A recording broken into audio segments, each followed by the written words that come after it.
ஞாயிற்றுக்கிழமை ஈவினிங் ஒரு ரிசப்ஷன் இருந்துச்சு. அதனால மதியம் வந்து சிக்கன் கிரேவி வச்சுட்டா. அதே நைட்டுக்கு வச்சுப்பாங்க. நைட்டுக்கு சமைக்க தேவையில்லைன்னு சிக்கன் வாங்கலான்னு பார்த்தா, பெரிய மகளுக்கு தலைவலினால நல்லா சுட சுட சாதமும் ரசமும் வச்சு தாங்கன்னாங்க. சரி, ஒரு பக்கம் நல்லா கொழைய சாதத்தை வடித்து வச்சுட்டேன். இன்னொரு பக்கம் ரசத்துக்கு தாளித்து விட்டேன். எங்கள் வீட்டில் ரசம் வந்து சீரகம், மிளகு, பச்சை மிளகா, அதே நேரத்தில் வெள்ளை பூண்டை நல்லா இடித்து போட்டு வச்சாதான் பசங்களுக்கு பிடிக்கும். ஸோ அதே மாதிரி ரசத்தையும் வச்சு ஒரு பக்கத்துக்கு கொதிக்க வச்சு இறக்கிட்டேன். இன்னொரு பக்கம் வந்து முட்டை வந்து ஆம்லெட். பெரிய மக வந்து முட்டை சாப்பிடவே மாட்டாங்க. வீட்டில் இருக்கவங்க எல்லாரும் எப்படி முட்டை போட்டு கொடுத்தாலும் சாப்பிடுவாங்க. இவங்க மட்டும் நிறைய காய்கறிகள் போட்டால் மட்டும் தான் சாப்பிடுவாங்க. அதுவும் அந்த காய்கறிகளில் ஏதாவது சிக்கன் மசாலா, மட்டன் மசாலா போட்டால் தான் சாப்பிடுவாங்க. முட்டையோட ஸ்மெல் இவங்களுக்கு பிடிக்காது. ஸோ அவங்களுக்கு ஏற்ற மாதிரி ஒரு பக்கம் முட்டையை வந்து நல்லா இந்த மாதிரி நிறைய காய்கறிகள் போட்டு முட்டை மசாலாவும் போட்டு இந்த மாதிரி ஆம்லெட் போட்டு கொடுத்துட்டேன்.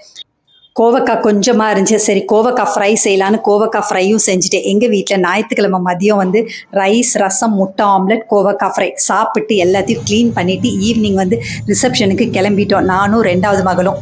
கோயம்பேடு மார்க்கெட் பக்கத்தில் குறுங்காலீஸ்வரன்ற சிவன் கோயில் இருக்குது. அந்த கோயிலில் தான் கல்யாணமும் ரிசப்ஷனும். சரி, ஏதாவது ஒன்றுத்துக்கு அட்டென்ட் பண்ணலான்னு சொல்லிட்டு ரிசப்ஷனுக்கு நானும் மகளும் போனோம். போயிட்டு கொஞ்சம் நேரம் பேசி இருந்துட்டோம். அதுக்கு பிறகு கிஃப்டெல்லாம் கொடுத்துட்டு சாப்பிட்டோம். சாப்பிட்டு வந்து நல்ல டேஸ்ட்டாக இருந்துச்சு. இட்லி, தோசை, சப்பாத்தின்னு டேஸ்ட் வந்து ரொம்ப நல்லா இருந்துச்சு.